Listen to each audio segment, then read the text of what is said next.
Hello friends, Munmun কিচেনে তোমাদের সবাইকে স্বাগত। আমি চলে এসেছি আজকে একটা নতুন রেসিপি নিয়ে তোমাদের সঙ্গে শেয়ার করতে। এটা হচ্ছে খসড়া শাকের চচ্চড়ি। এটা একটা সাবেকি বাঙালি রেসিপি।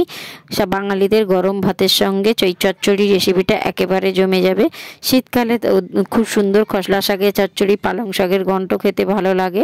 তো তার জন্য দেখো, প্রথমে খসড়া শাক, দুটো আলু, বেগুন, শিম আর কুমড়ো নিয়েছি। এই সবজিগুলোকে সবগুলোকেই একসঙ্গে কুচিয়ে রাখবো। তো তার জন্য দেখো, প্রথমে সবজিগুলোকে আমি ছোট ছোট করে কুচিয়ে নিয়েছি। সব সবজিগুলোই ছোট ছোট কুচিয়েছি, যেহেতু আমি এটা চচ্চড়ি করব। কুচিয়ে একটা ঝুড়ির মধ্যে ধুয়ে রেখেছি।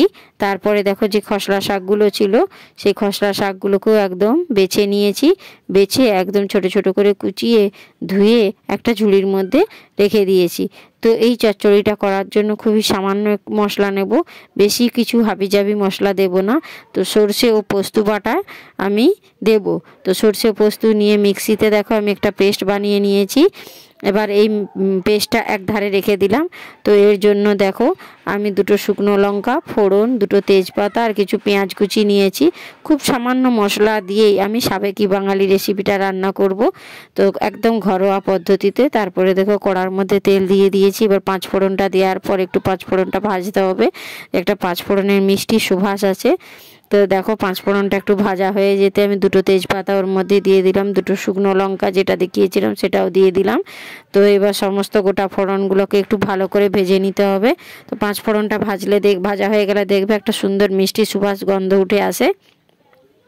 তারপরে দেখো, কোচানো পেঁয়াজগুলোই তেলের মধ্যে দিয়ে দিলাম। তো পেঁয়াজ, গোটা ফোড়ন সমস্ত কিছুটাকে একটু লাল লাল করে ভেজে নিতে হবে। দেখছো, পেঁয়াজ ভাজাটা আমার একেবারেই হয়ে গিয়েছে।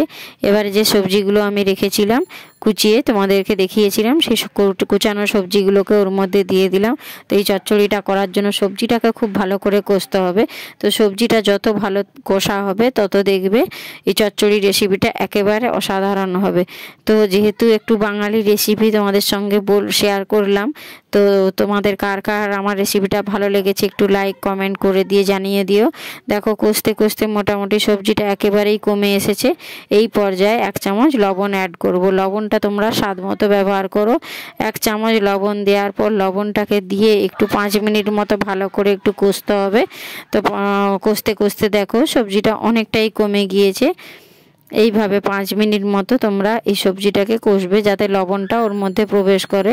তারপরে যে কুচিয়ে রেখেছিলাম যে খসলা শাকগুলো তোমাদেরকে দেখিয়েছিলাম, সে কোচানো খসলা শাকটাকেও ওর মধ্যে দিয়ে দিলাম। এবার খসলা শাকটাকে দিয়ে ভালো করে নাড়তে হবে। নাড়তে নাড়তে দেখবে শাকগুলো একেবারে জড়ে যাবে, একদম সামান্য হয়ে যাবে। এইভাবে ক্রমশ নাড়তে থাকবে। এবার লবণটা তো আমি দিয়েই রেখেছি, লবণটা আছে বলেই শাকগুলো দেখো কষতে কষতে একেবারে কমে যাচ্ছে। এই রকমভাবে হাতে সময় নিয়ে তোমাদেরকে কষতে থাকতে হবে। কষতে কষতে একটা সময় দেখবে শাকগুলো একেবারে জড়ে গিয়েছে,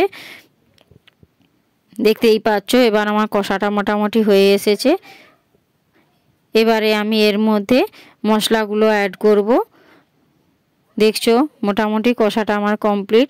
যে পরিমাণ আমি শাকটা দিয়েছিলাম সেই শাকটা একেবারেই জড়ে গিয়েছে।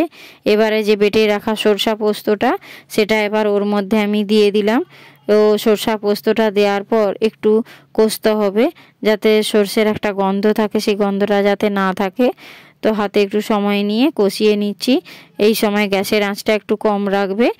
এইভাবে সরষে পোস্ত কষার সময় এবার দিয়ে দেবো 1 চামচ হলুদ, 1 চামচ লঙ্কার গুঁড়ো ও 1 চামচ দিয়ে দেবো ধনে গুঁড়ো। তো ধনে গুঁড়োটা, লঙ্কার গুঁড়োটা, হলুদটা দেওয়ার পর এবার আস্তে আস্তে ওই মশলা দিয়ে, গুঁড়ো মশলাটা দিয়ে এবার ভালো করে কষিয়ে নিতে হবে। মোটামুটি 5 মিনিট মতো কষলেই হবে। তো কষিয়ে নেওয়ার পর এর মধ্যে সামান্য পরিমাণ জল অ্যাড করতে হবে। যেহেতু শাক আছে, শাকে বেশি জল দেওয়া যাবে না। তো শাকটা প্রথমেই মোটামুটি সিদ্ধ হয়ে গিয়েছিল, নাড়তে নাড়তে মোটামুটি পুরোটাই সিদ্ধ হয়ে গিয়েছে। তাই জন্য খুবই সামান্য 1 বাটি মতো জল অ্যাড করলাম। তো জলটা দিয়ে 5 মিনিট মতো একটু ফুটিয়ে নিতে হবে। ফোটানোর সময় ভালো করে মশলাটা যাতে সমস্ত মিশ্রণের সঙ্গে মিশে যায়, ওই জন্য খুন্তির সাহায্যে নাড়িয়ে চাড়িয়ে নিচ্ছি। এবার দেখতেই পাচ্ছ আস্তে আস্তে ফুট ধরে এসছে তরকারিটার মধ্যে। তো দেখতেই পাচ্ছ মোটামুটি ফুট ধরে এসেছে এবং সবজিগুলো অনেকটাই পরিমাণ সেদ্ধ হয়ে গিয়েছে। এবং যে জলটা ছিল 1 বাটি জল দিয়েছিলাম সেই জলটা একেবারেই কমে গিয়েছে, একদম শুকনো হয়ে আসছে। এই পর্যায়ে 1 চামচ চিনি অ্যাড করতে হবে। তো যে কোনো রেসিপি, শাকের রেসিপি মানেই ওতে চিনি দিতে হবে, না হলে খুব একটা ভালো লাগে না। তো বাঙালি রেসিপি মানেই যেন বাঙালিদের সমস্ত খাবারে একটু সামান্য অল্প চিনি দেওয়া। তো সেইভাবেই যে কোনো শাকের রেসিপিতে আমরা একটু চিনি দিলে খেতে ভালো লাগে। তো দেখো চচ্চড়িটা আমার একেবারে রেডি। এবার এটা একটা পাত্রের মধ্যে সার্ভ করে দিয়েছি।